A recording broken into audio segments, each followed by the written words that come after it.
Welcome, everyone.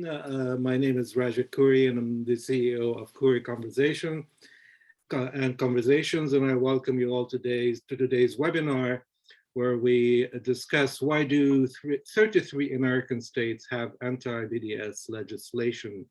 Today we're in conversation with Julia Bacha. Welcome, Julia, the director of the film Boycott, which recently had its Canadian premiere at the Hot Docs Festival here in Toronto. As usual, we will start with the land acknowledgement. And here we acknowledge that we are on Indigenous land and territories known and unknown. We respect Indigenous peoples as the original stewards of this land and the enduring relationship that exists between them and their traditional territories. As settlers and immigrants, we recognize that we have an active role in reconciliation. So welcome everyone from around the country, from Canada, the US, Latin America, Europe, and the Middle East. The online forum has its downsides, but it certainly has many upsides as we're able to engage people around the world. And I'd like to acknowledge and thank the Ottawa Forum and Israel-Palestine and its chair, Peter Larson, for sponsoring today's Zoom platform. Our regular participants know that these conversations are conversations, they're not debates. We're not looking for winners and losers, we're looking for insight and understanding. And therefore, for that purpose, most of our conversations are nonviolent and without any casualties. So the format today is very informal and conversational. I will be chatting with Julia about her, first of all, as a filmmaker, about the film that she made, and more so about the issue that the film is about, and that is, this very wide movement, wide and organized and well-funded movement that has led to 33 American states to adopt anti-BDS legislation. So I will have a chat with Julia, and then of course we will open the door for questions. Please put your questions in the Q&A box and not in the chat box. The chat box is open. If you want to chat with each other as participants, you're welcome to do that, but we will not be looking for questions there. We will be looking for questions in the Q&A box. So now I'd like to introduce Julia, and she's going to help me introduce her because there are things in her bio that I do not understand. So Julia Bacha is a Peabody Award-winning filmmaker and the creative director at Just Vision. I understand Just Vision is a nonprofit film production organization. Do you want to tell us a little bit about it? You're muted, Julia. Totally. Thank you, Raja. First of all, thank you so much for having me here. Thanks for all of the attendees that have joined today to participate in this conversation. I know this is a busy time for many people, and also one in which I'm sure many of you might be preoccupied with what happened early this morning with the killing, potentially assassination by the Israeli army of Shireen, the Al Jazeera journalist, as she was covering a military raid in Jenin. As a fellow journalist, this event has had a really big impact on me today. I have been for many years documenting events in the West Bank, and it is terrifying to see what happened today. And so my thoughts and all of Just Vision's thoughts are with Shireen's family and all of the reporters that worked closely with her and were present with her today when this occurred. Just Vision is both, it's a media organization that has two main focus through storytelling. One is documentary films, and the other one is investigative pieces and journalism. We have a new site called Local Call that is in Hebrew, that is focused on telling the stories that Israeli media is not covering. That is something that Just Vision publishes with Plus 972, and has successfully actually done a lot of investigation when the Israeli army tries to tell certain stories about what happened during its military raids in the West Bank. And then through investigations, Local Call has actually been able to reveal the truth about some of these this episodes of violence that occur. So we are a team of Palestinians, Israelis, Americans. I am Brazilian, and we work internationally to bring stories that generally Western media and Israeli media are not covering from the ground. So you identified yourself as Brazilian. The name Bacha is an Arabic name. Where does that? Yeah. So from my father's side, my great grandfather was Lebanese from Duma. Wow. So that's where the Bacha comes from. But so you're a long time. It's a long time. We've been in Brazil for many generations at this point. Do you speak Arabic? I speak Arabic through my work, not through my family. my dad never spoke Arabic. So the Arabic that I know, I learned at work, but it's not sufficient as a journalist. I always worked with Palestinian producers by my side to actually conduct the interviews and make sure that nothing was being lost based on me not being from the community. And you started your career in Cairo. What took you to Cairo? I went to Cairo originally to help as an intern on a film project, and eventually became the director and editor of that film, which was called Control Room, which covered Al Jazeera's coverage during the Iraq War. This was a time when, for those who remember, in even supposedly liberal outlets like the New York Times were drumming up for war and supporting the invasion of Iraq. There was very little alternatives to that narrative at the time, and I myself, as an international student in the United States, was very worried about the sort of single narrative that was being propagated about what was happening.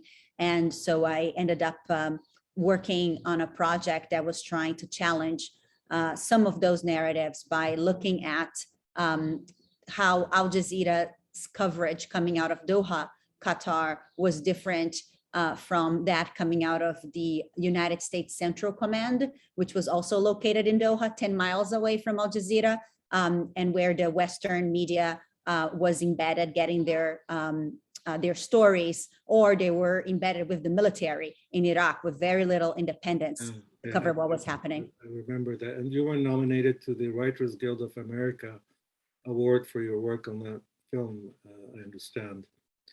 You directed a number of films after that in Counterpoint. Budrus, I remember, actually, I saw that film, Budrus. It was very, very good. My Neighborhood, and Naila and the Uprising, which premiered in Amsterdam in 2017. And your films have been broadcast on PBS, HBO, CBC here in Canada, among others. You're also the recipient of the 2011 Ridenhour Film Prize. Am I pronouncing that right? Yeah, Ridenhour. Mm-hmm. Ridenhour, all right. The 2012 Doc Society Creative Impact Award, 2015 Guggenheim Fellowship, 2017 Columbia University Medal of Excellence, and the 2019 Chicken and Egg Award. Okay, I have to ask. What's the Chicken and Egg Award? So this is an award for women filmmakers to support having more equity in documentary film. Ah. Okay, and finally, you're a member of the Academy, and you have given 2 TED Talks, Pay Attention to Nonviolence, one of them, and the other one, How Women Wage Conflict Without Violence. And I'd like to come back and ask you about these TED Talks and the subject matter. But first, let's talk about the film. Um, why? Like, what drove you to make this film? So as I shared earlier, I've been part of the team at Just Vision now for 18 years. And all of our documentary film up until Boycott was focused on Israeli and Palestinian stories on the ground.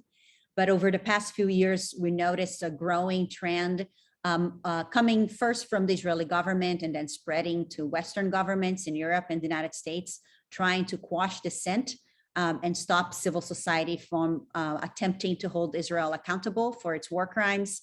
And we knew that it was a really important story to tell because it had the potential of really stifling debate and conversations that were really important to happen, particularly in the United States, which is such an important player in the region based on its funding that it gives to Israel annually that is used with weapons. And the Boycott film emerged once we saw that there were Americans from different political backgrounds who were taking their states to court and their employers to court for forcing them to sign an anti-boycott pledge, where they had to promise that they were not going to boycott Israel in the name of Palestinian human rights. And if they refused to sign the pledge, they were fired from their jobs. That seemed like a really important story to bring to Americans and to Europeans, where some of these laws are also spreading to, because there's been actually very little public scrutiny about these bills. The vast majority of Americans that you talk to have never heard that such a law exists, and particularly don't know that this law exists not only in Republican states, but in supposedly liberal states like New York and California. Yeah, one of the subjects you speak to is a farmer, a magazine publisher, like a local magazine publisher in Arkansas. And he says, I have nothing to do with the Middle East, and I'm not involved in this conflict. I don't have opinions. I don't boycott anyone, but why are you telling me I cannot boycott if I choose to boycott? So it's larger than this particular issue of BDS, the boycott, divestment, and sanctions, and trying to discourage people and with a hammer from participating in it. There's the larger issue of a person should be free to boycott whatever entity they choose.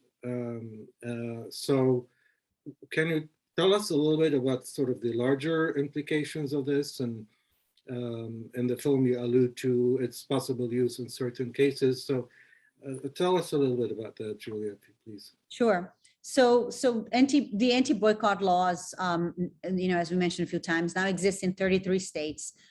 They generally apply at all levels of the state government. So they can be municipal workers, state workers, county workers. From teachers and architects and engineers and, street sweepers and you name it. If you have a public contract, now you are being told how you can and cannot think about a foreign policy issue in America. And I think, for the vast majority of Americans, when they hear this, no matter where in the political spectrum you are, it comes, I think, as quite a surprise, because in America, I think one of the great values that is upheld is of freedom of speech, of being able to think freely, being able to come up with your own decisions about political matters. And this is, I think many Americans see this as a direct violation by governments on that right. The anti-boycott laws were originally designed to squash the growth of the boycott, divestment, and sanctions movement.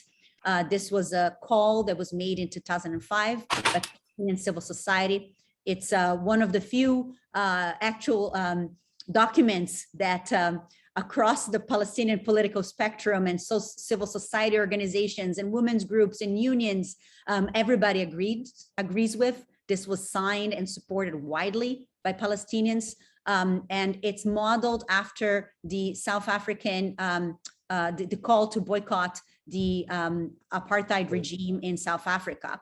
And they actually really learned a lot from this. If you visit the BDS website, if you read Omar Barghoutis, who's one of the co-founders of the Boycott National Committee, which helps organize the movement, I think you will see very clearly how much thought and strategy went into thinking about this and designing it on the model of fighting apartheid South Africa. That call has been embraced by many members of civil society internationally. Many churches in America have chosen to divest and boycott. And so as a result of that, there is increasingly an effort by the Israeli government to try to combat it with whatever means necessary. Yeah, and your film, does address that part, quoting an organization called the Seventh Eye, I think, in Israel, that uncovers the work. But we're not going to give away the film, given that many people haven't seen it yet. The state senator you speak with at the beginning of the film brings out all sorts of religious reasons for him having sponsored this bill in Arkansas. Things like, Jews are God's chosen people, and I believe in Israel. Based on that, we're followers of Jesus, and I do my work in response to God's will. Is that really what's behind the 33 states that did that? And a follow-up question to that, because some of them, like New York State, is one of the states, right? Mm-hmm. And that's not known to be a largely religious state. So could you shed some light on that angle for us? Of course. So there are many interest groups that were involved in passing these bills successfully. One of them was a growing fundamentalist Christian evangelical movement in America that does identify with Israel in a particular way. It's a literal reading of the Bible that believes that the second coming of Christ is gonna emerge once Israel is back to its biblical borders and the Jewish population worldwide is back to the Holy Land. And so there are many ways in which fundamentalist Christian evangelicals are involved in that effort. There's a lot of money given to supporting Aliyah, which is the return of the Jews to Israel, that is actively supported by the Israeli government as well.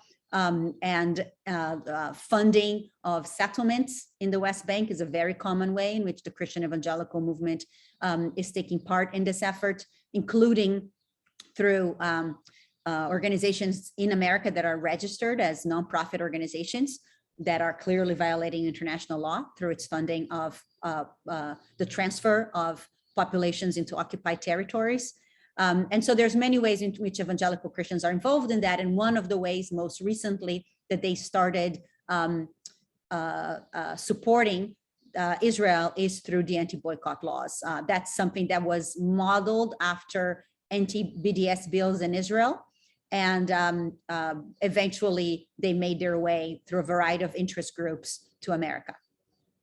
But if you take BDS in Israel out of these bills, you can put in there, take your pick, Planned Parenthood, fossil fuels, any kind of, cause that the state does not like, or the state legislature, I should say, at the moment, and they can make it essentially illegal for you to support that cause. I mean, that's huge, and you would expect that there would be a lot of backlash in the United States, the ground zero of free speech and freedom of speech, but there hasn't been. Like,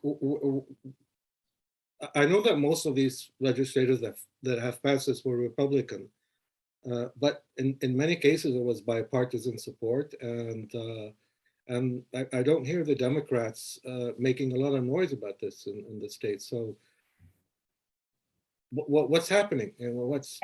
Yeah. In the vast majority of the states, these bills were actually passed with bipartisan support. So even though it's obviously true that Republicans have been actively involved in this, Democrats are equally to blame for all these laws that have passed across the country. In fact, a federal anti-boycott bill was introduced in 2017 and had the support of many Democratic senators, including initially Senator Gillibrand of New York, Senator Schumer, who continues to support an anti-boycott bill. In 2019, that bill was brought to the floor again. At that point, Senator Gillibrand in New York had already withdrawn her support when she was informed by the ACLU and groups like Jewish Voice for Peace of the real life consequences of these bills. Senator Cory Booker, who was also initially a supporter of this bill in 2017. Once there was public outcry and a conversation about it, he withdrew his name. But the challenge is that these bills have not been passed in the public. These bills have been passed without the public knowing about them. And if the public doesn't know about them, the easiest thing for elected officials to do is, in the climate and the political climate that exists in America, is that these bills are presented as a pro-Israel bill, and the vast majority of the legislators do not feel that it's politically viable for them to go against a bill that is framed by AIPAC as a pro-Israel bill. Yeah, but I mean, when legislation is passed, it's not a secret. I guess what you're trying to say is that no one is making it publicly known and acknowledged that this is happening. No one is actually, presenting the other side of the story. I mean, they are, but they are a minority. There are many Palestinian rights groups like Palestine Legal that has been sounding the alarm. ACLU has been sounding the alarm, the American Civil Liberties Union, CCR, the Center for Constitutional Rights. So there are multiple organizations in America that have been very much at the front lines of trying to raise awareness and bring attention to this. Unfortunately, without broader recognition, particularly by journalists in wanting to cover this story, then it's very hard to reach a critical mass. In America today, we cannot expect legislators to themselves make us think about this. That's just the political reality we live in. Right. Your film shows a segment about this organization called American Legislative Exchange Council, which, as I understand, is a conservative nonprofit that creates model bills. And apparently they have, their membership is about 25% of the state legislatures, and they pass over 200 state laws every year by creating these model bills, and then these states, all they have to do is fill in the blanks. I mean, talk about democracy, for crying out loud, and the members or the senators, being accountable to their constituency. What have you found out about this organization, the ALEC? Yeah, that you can tell us about today? So ALEC stands for the American Legislative Exchange Council. This is an organization that is focused on state level governments.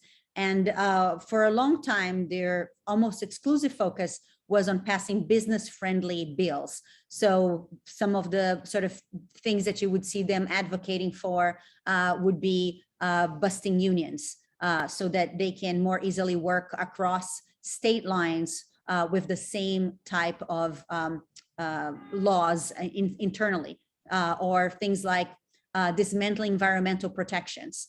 So there were a lot of these business-friendly bills that ALEC has pushed in the past, continues to push. ALEC is also known for things like the Stand Your Ground bill. This is a bill that has led to the killing of a lot of African Americans, because in places like Florida, you can justify killing someone and shooting at someone because you were standing your ground, meaning you didn't want to move away from where you were, so you can shoot someone because you perceived that you were in danger, and your perceived danger is very subjective. And unfortunately, due to racism in America, that includes just the very presence of an African-American can be justified for you killing that person. So there's a lot of, very problematic bills that ALEC has passed. ALEC is a very well-oiled machine to get these bills in front of state senators across the country. And this was the way that the anti-boycott bill was managed to be so successful. Okay, just a note to our participants, this is a good time for you to start putting your questions in the Q&A, and we will be going through them and responding to as many of them as possible. So please start firing away your questions to Julia. Your film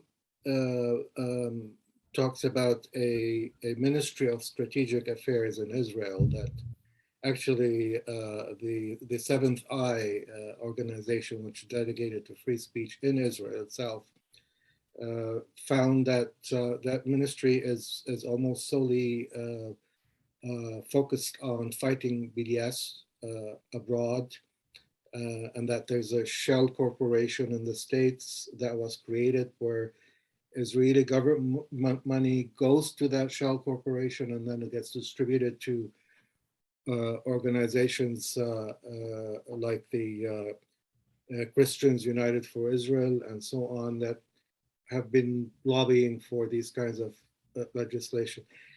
Has there been any noise about this in Israel as far as you know? Because you've got the Israeli government, and particularly with Benjamin Netanyahu, who was thankful to these groups, the Christian United groups, for supporting Israel, when at the same time, you know, they're doing it for religious reasons, and that talk about, Armageddon and, everyone who's a Christian going to heaven and everyone else burning and on earth, and including Jews who do not, unless they convert to Christianity. I mean, obviously there's a problem there.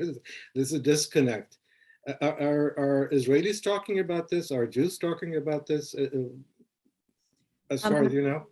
Yeah, so in Israel, this hasn't really gained much traction. I think that for the vast majority of Israeli leaders and politicians, there is I think Alan Leverett, one of the protagonists in our film, describes it as a cynical alliance. And I think Israel and the Israeli government has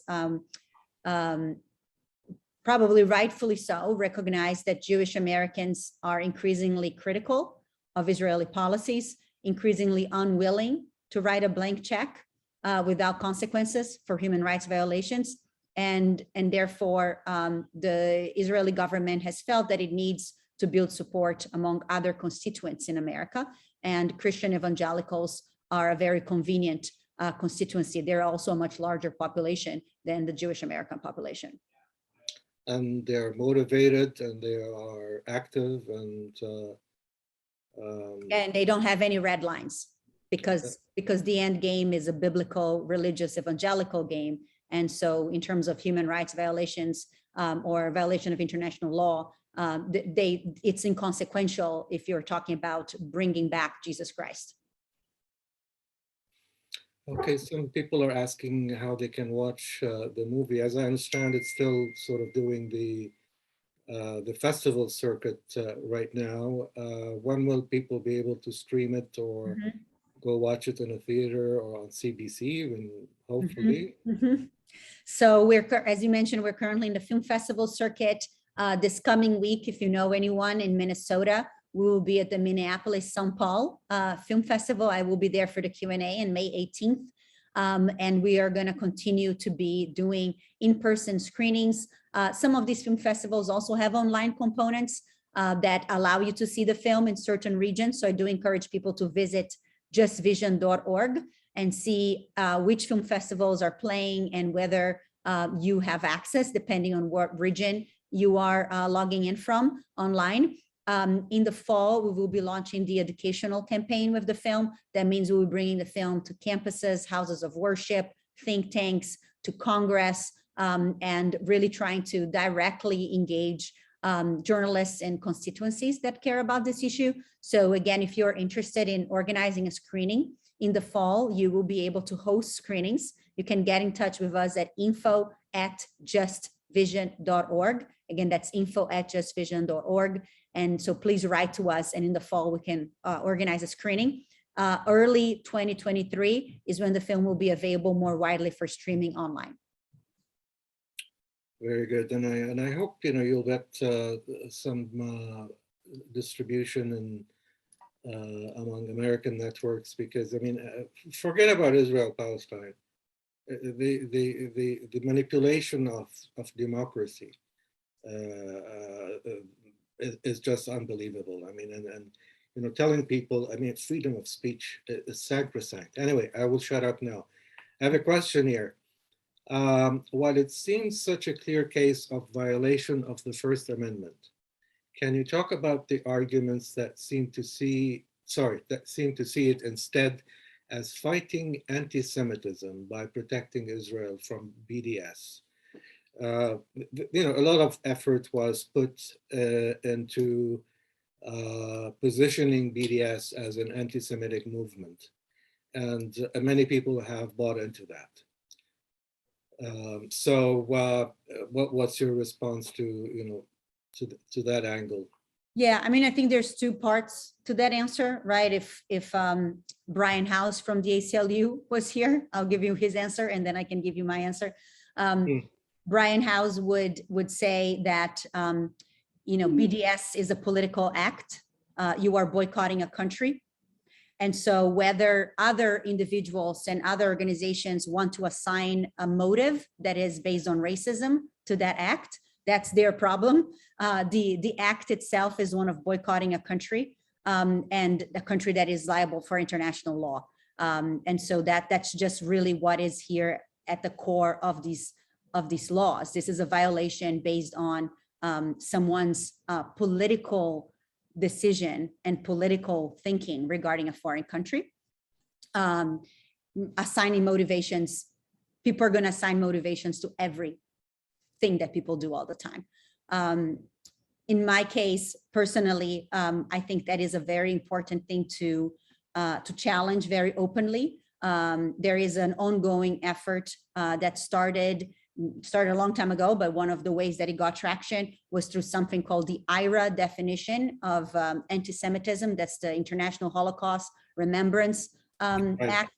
And it started in Europe, and originally it was actually designed as a way of helping track crimes that were committed. So actually violent crimes that were being committed against Jews in Europe, and whether to assign these crimes as hate acts or not based on anti-Semitism. One of the ways in which they started wanting to figure that out was by tracking after a violent act has occurred, looking at whether the individual who perpetrated the act of violence also used terminology that might imply that he was seeing Jews as a stand-in for Israel.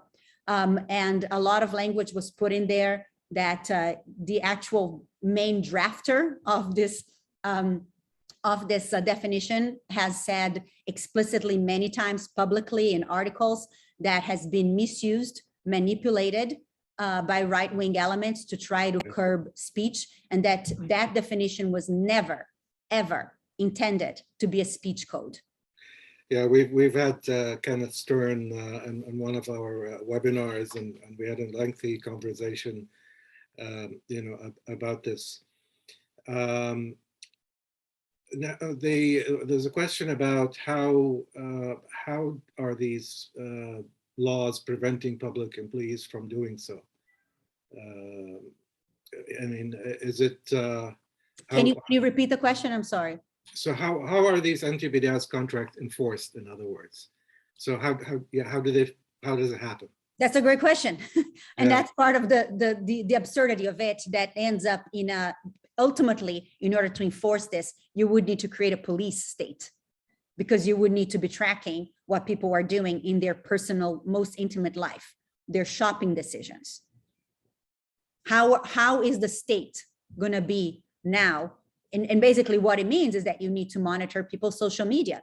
You need to monitor what people say. You need to monitor if people showed up at a picket line to boycott a company that is benefiting from settlements in the West Bank. And so now you are creating what really the trappings of an authoritarian regime. And that's why these laws are so, it's really sort of a wake-up call for the kind of government that I think a lot of interest groups in America would like to see develop. So these, so far people who are sort of paying the price are those who are refusing to sign the contracts, right? Like the magazine publisher who used to get, state contracts for advertising in his magazine, and now, and then he stopped. He couldn't get. So and people who are scared. This is chilling. The ultimate goal of these laws is to have a chilling effect on the conversation on Israel and Palestine. If you have a public contract and you've had it for 12 years, 15 years, and all of a sudden this appears in your contract, the message that it's sending is your employer has a clear opinion on this issue. And if you differ from that opinion, from that political opinion about a foreign government, you will be fired from your job. So the chilling effect on people's willingness to touch this issue, to engage with it, to look for it, to learn is huge. If you are someone who has been boycotting, but you can't afford to challenge this bill, so you need to sign that clause. That clause was forced on you because you have children at home that you need to feed. What are you going to do? You're probably going to stop boycotting. You're probably going to stop posting on social media what you truly believe in. You might not go to that protest tonight on behalf of Shireen. So the chilling effects are huge. Yeah, and you'll probably be, watching what you post on social media, and that really does sound like, police state. As you speak about this, Julia, I can feel your, your emotion and your energy behind it. It clearly is something that has touched you, at the very, at the heart. Why is that? I mean, you're generations removed from being Lebanese, not even Palestinian. Mm-hmm. You're identified as Brazilian, and here you are talking about these subjects with such passion. How did that happen? So you're definitely catching me today on a particular passionate way. I tried to warn everybody early on. Journalists play a hugely important role in our democracies today, increasingly so in this age of misinformation, in this age of targeting the truth and pretending that there is no such a thing as a truth. I am genuinely very worried about the trends that we're seeing. And I am, and so that's definitely a big moment for me personally today. I also have dedicated my entire adult life to this issue. This was, it's, I am from Brazil. I was born and raised in Brazil.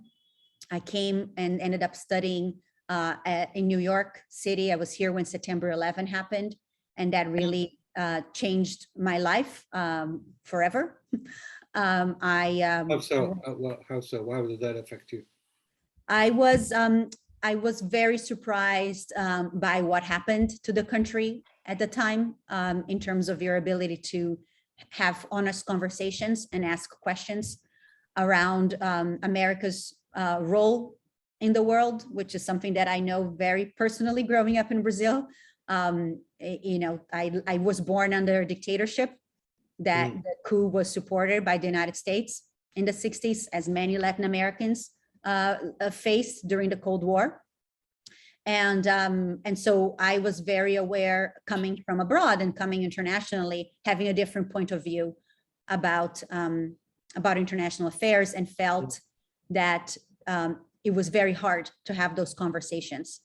And as fate would have it, you know, in some ways, you know, it was really about world events.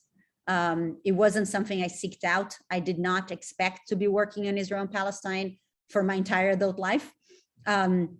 This really happened to me, and has touched me deeply. At this point, some of my closest friends are Palestinians and Israelis. These are my chosen families. And so, you know, even though I am Brazilian, you know, this is very personal to me. Yeah, so you've noticed that once this issue sucks you in, there's no way out.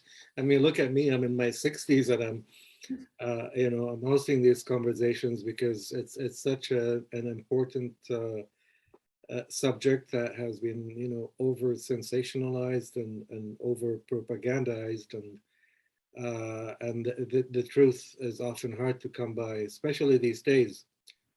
We have a question here. Where is this going in the near future? Will these bills keep happening? What might turn this around? So that's a really good question. So one of the big reasons we made this film is because there hasn't been a conversation. There's a huge gap in media coverage on this. The reason why we don't know it is because journalists haven't covered it. That's the reality. And so through films, through distribution of these films, through engagement such as this, we want to have as many people as possible being aware of it, asking their journalists, asking their papers, writing, asking the question, why isn't this something that we're talking about more actively? Similarly, there are, I think, two main tracks in terms of how this is undone. One is obviously the courts. One of the cases followed in the film is potentially going to end up in the Supreme Court. If the Supreme Court upholds the precedent that exists in America, that boycotts are a form of speech, which was enshrined in 1984 as part of a case called Claiborne v. Hardware. Was a case that came from the civil rights era, took 16 years to get to the Supreme Court.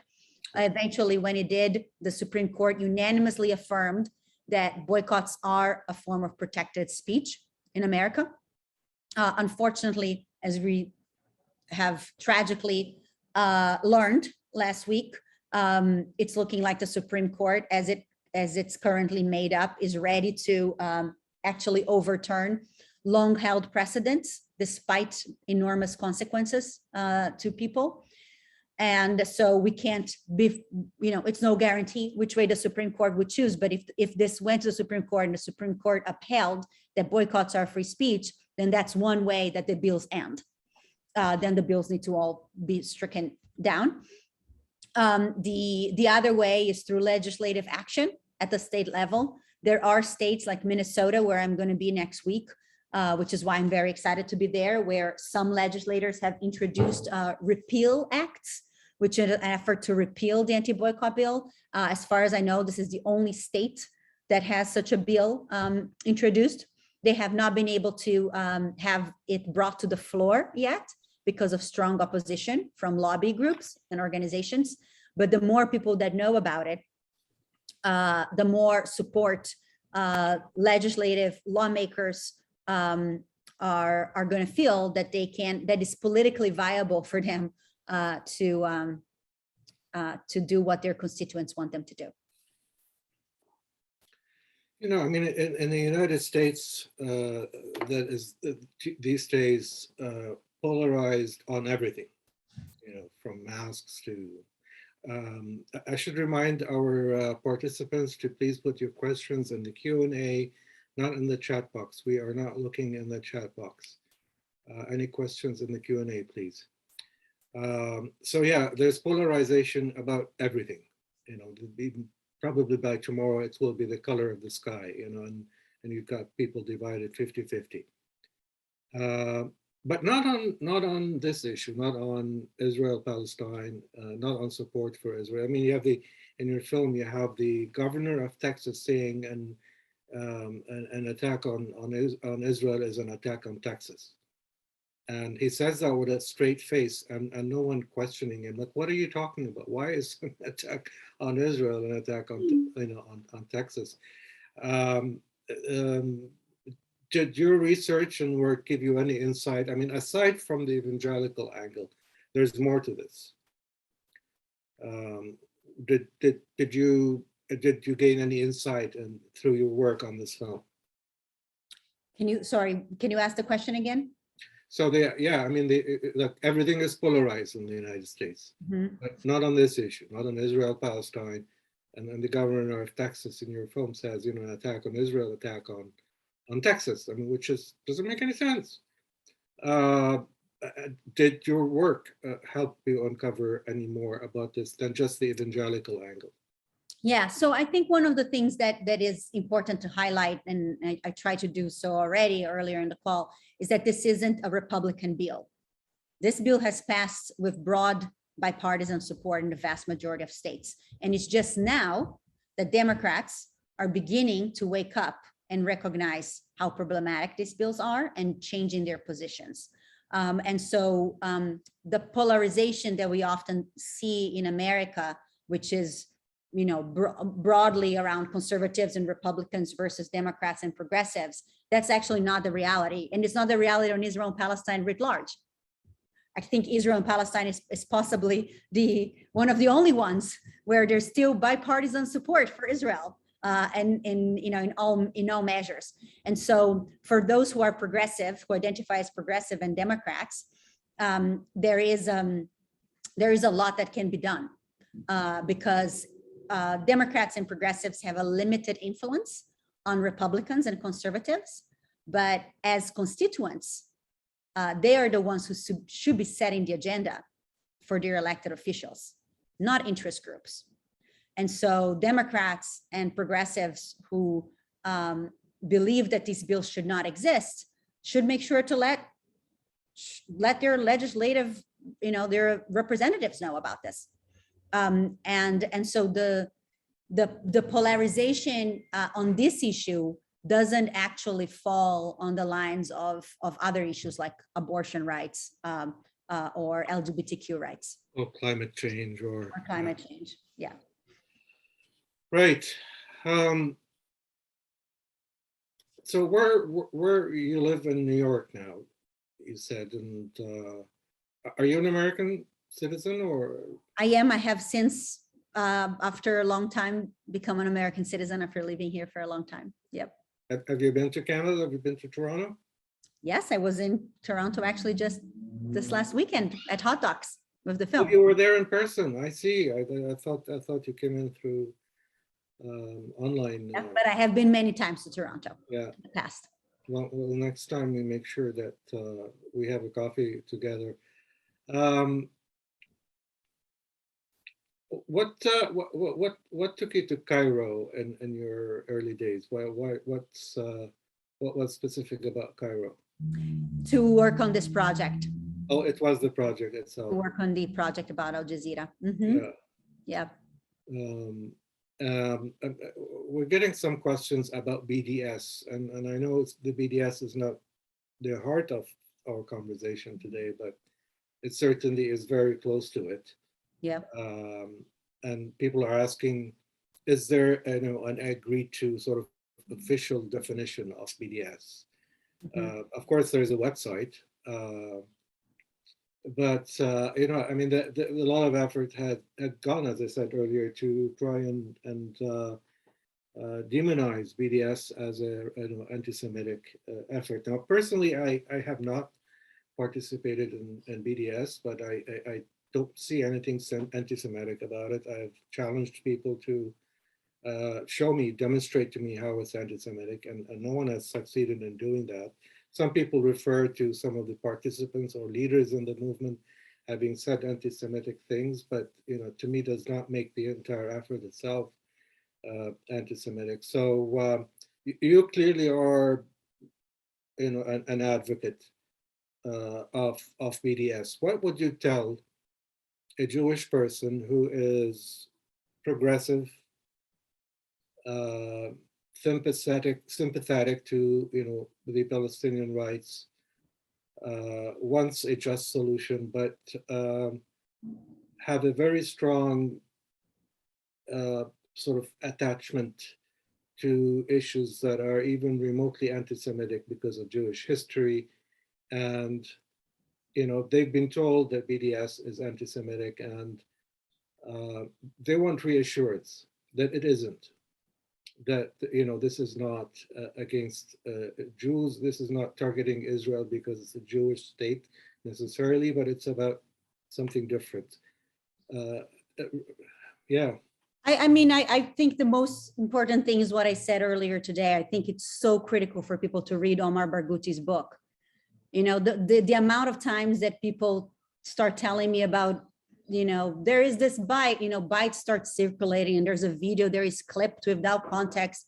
And the vast majority of people haven't even, they spend a lot of time talking about it, but they don't take the 1 hour that it takes to actually read the book that talks about what are the principles, what are the values, what are the goals. I think almost every single question that was asked in the Q&A about BDS would be answered if people pick up the book and open it.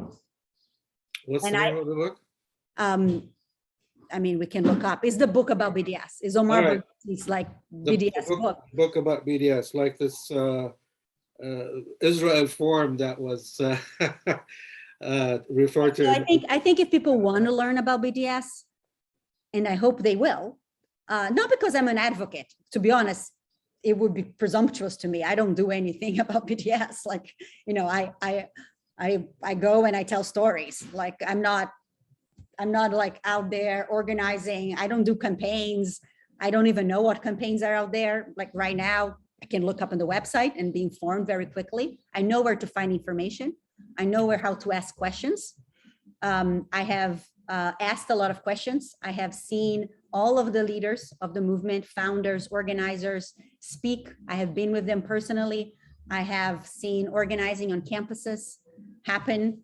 And so as a journalist, as a storyteller, I feel confident to be able to talk about this movement in the context of political movements that have existed from time immemorial. Where there has been injustice, there has been boycott. That's just the reality. From the farmers, Cesar Chavez, who organized the farmers to get Americans to boycott the grapes because they wanted better working conditions, to the civil rights movement in America, where boycott was the tool used to address the continuing racism and second-class treatment that African Americans were given to the boycotts in apartheid South Africa. Boycotts are a tool. Boycotts are a tool of social movements that have been used over and over again. Palestinian civil society has now used this tool that other groups have used in the past. I really encourage people to read directly the books, to go to the website, to really educate themselves. And because I think there's so much time spent on it, but it's all on social media and liking and copying and not taking the extra hour to do a little bit of research. And I think people would benefit a lot from that. Yeah, unfortunately, we've been reduced to 40 seconds of TikTok. My colleague, Jeff Wilkinson, who's helping us organize here, has put a he's put a link in the chat box to the book that Julia referred to. We wish you the best of luck, Julia, with your phone. Some people say about BDS, why are you targeting Israel and not Saudi Arabia or China or whatever. And the answer I've been hearing about this that made sense to me is that, the Palestinian civil society movement asked for the world's help in this. The Palestinians are asking for it. we haven't heard anyone in Saudi Arabia or China ask us for a boycott. And that's, I think it's a convincing and a simple answer. Thank you, Julia, very much for being with us today. Good luck with the upcoming festivals. Of course. Our condolences on the passing of your journalist colleague, Shireen Abu Akleh today, the Al Jazeera journalist, on her killing, I should say, not on her passing.